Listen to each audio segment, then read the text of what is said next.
Tentu sebuah kehormatan hari ini saya diundang dan diberi kesempatan untuk memaparkan rencana transformasi di Kementerian Pemuda dan Olahraga di depan tentu pimpinan Komisi 10 dan tentu wakil rakyat yang merupakan sahabat mitra kami bekerja.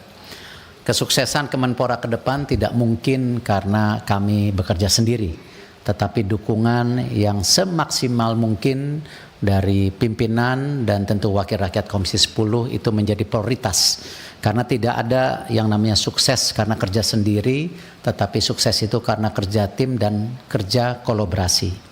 Tentu seperti yang disampaikan oleh Bapak Presiden kepada kami, bahwa kami ditugaskan di Kemenpora, beliau mengharapkan kami melakukan evaluasi dan transformasi total di Kemenpora ini.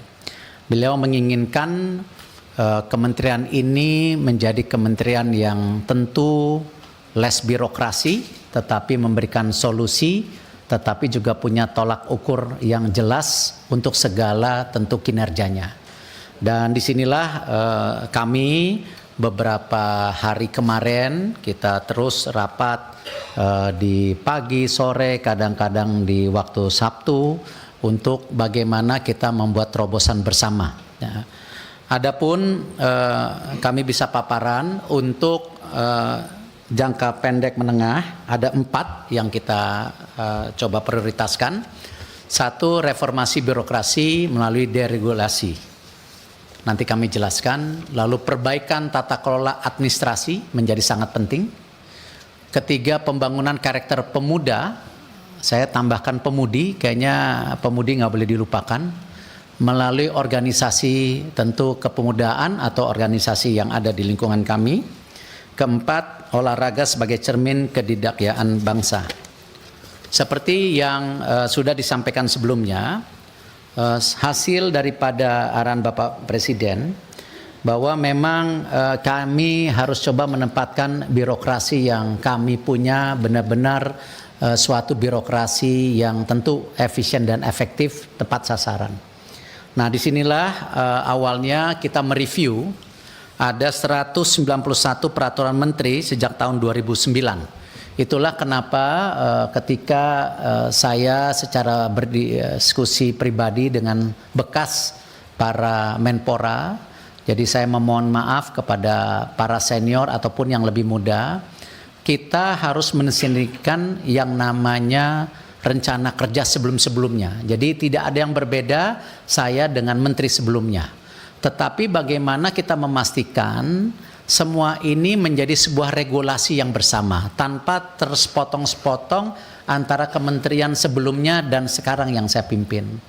Nah, 191 ini tentu terdiri tadi ada pelayanan kepemudaan yang kita akan review, lalu pembudayaan olahraga, peningkatkan prestasi olahraga, pengembangan industri olahraga yang baru saja dilahirkan, dan tentu yang terpenting tata kelola dan manajemen Kemenpora itu sendiri.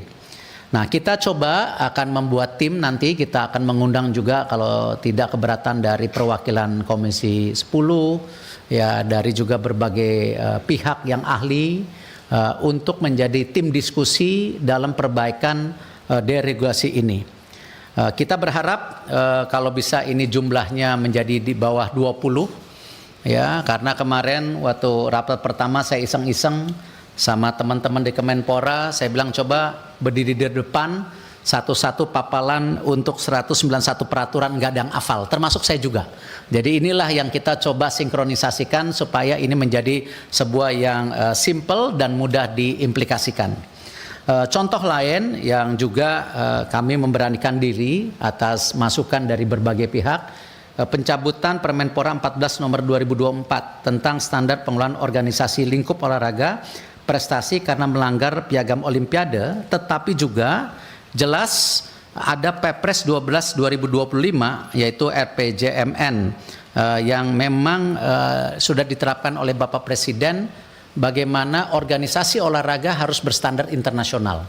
Nah, inilah kenapa kalau kita lihat kemarin salah satu pertemuan nanti ke depan Bapak Presiden akan bertemu juga dengan tokoh-tokoh olahraga di internasional, baik IOC, kemarin didahului oleh FIFA, nanti ada FIBA dan lain-lainnya. Ini sebagai kita membuka wawasan dan mempresentasikan tadi program kita ke depan. Lalu yang lainnya, tata kelola dan manajemen Kemenpora yang transparan ini sangat penting buat kami, ya, karena saya rasa kepercayaan publik harus benar-benar setara dengan persepsi yang kita ingin terapkan, di mana dengan pengelolaan APBN yang nilainya 1,1 lebih ke depan, ini perlu pertanggungjawaban yang secara terbuka. Karena itu kemarin kami sudah ketemu pihak BPK untuk sinkronisasi, Pak Aksanul, dan di situ kami mendapat pandangan-pandangan seperti apa yang diharapkan oleh BPK. Dan insya Allah kami juga sedang meminta waktu kepada BPKP, sudah diterima insya Allah hari Kamis jam 9. Nanti ke depan kita juga akan duduk bersama pihak kejaksaan dan juga sebelumnya untuk diskusi dengan Menteri Hukum yang sudah kita kontak. Nah, semua ini tadi tim kerjasama juga dengan lintas kementerian dan pimpinan lembaga. Tidak kalah pentingnya tentu selalu yang kita bilang Menteri Pemuda dan Olahraga, artinya program kepemudaan atau kepemudian ini harus menjadi bagian penting, terlepas kalau kita lihat dari struktur organisasi kita hanya ada satu kedeputian. Nah, yang 3 itu semua lebih ke olahraga. Tetapi saya sudah tekankan di beberapa rapat ini menjadi hal yang penting, ya, karena tentu kita harus kembali membangun, saya rasa Komisi 10 sepakat, pemuda-pemudi kita yang kembali berani bermimpi, berani berkarya, tetapi tentu cinta tanah air. Dan di sini juga tentu aturan-aturan mengenai kepemudaan juga, ini juga kita harus lihat, apalagi ada beberapa diskusi, ya, saya dengar juga ada undang-undang dan kedepannya juga ada prolegnas pramuka. Sebenarnya siapa pemuda-pemudi kita? Ada yang usia 16 sampai 44, tetapi kalau dari peraturan yang ada di kementerian itu 16-30. Nah, tentu kalau kita lihat usia 16-30 sendiri, kita tidak boleh mensamaratakan para pemuda-pemudi ini. Ya, dengan pengalaman, kedewasaan, tentu lingkungan, dan juga visi ke depan, tentu konteksnya di antara mereka berbeda. Usia 14 pun sekarang bisa masuk kategori pemuda dan pemudi dengan informasi yang sangat lebar hari ini. Nah, disinilah bukan tidak mungkin, kami tidak mau mendahului dulu, kita coba memikirkan tapi klasterisasi. Yang bagaimana kita punya yang namanya pembangunan karakter menjadi sangat penting, yaitu di usia 14-19. Ya, ini belum menjadi putusan, ya, kami lihat pemuda awal di mana ada fase pubertas dan mereka juga sedang pencarian identitas. Kalau sebenarnya kita benchmarking dengan banyak negara seperti Jepang atau Korea, sebenarnya lebih mudah lagi pembangunan karakter itu terjadi, bahkan di usia-usia 8 sampai 12 tahun.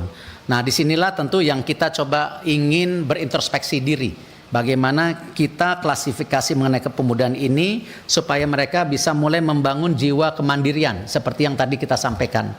Lalu juga ada kelompok usia 20-25, ya, kita anggap misalnya ini baru usulan saja pemikiran yang kita bicara pemuda mandiri, di mana di sini mereka sudah mulai masuk fase produktif, ya, sudah mulai kuliah, sudah akan lulus kuliah.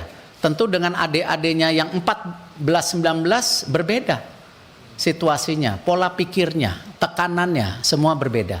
Nah, ini yang kita lihat, apakah kita masukkan mereka menjadi kategori yang mulai matang secara sosial, ataupun mungkin sudah ada yang mulai melakukan kegiatan ekonomi.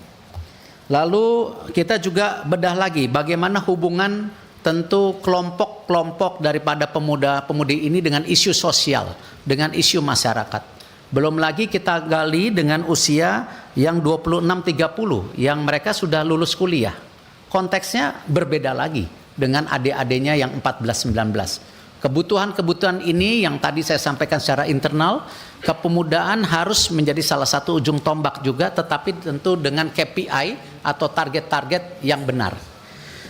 Organisasi dan komunitas kepemudaan memiliki peran strategis. Kita bisa lihat tentu kalau kita bicara 1630 ada salah satunya Pramuka, ada Palang Merah Remaja usia 15-17, ada Karang Taruna yang tentu di tempat kementerian lain.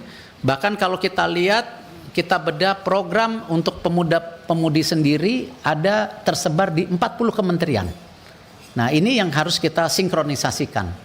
Jangan sampai kembali kita tidak efisien, tidak efektif dalam melakukan tentu program-program ini.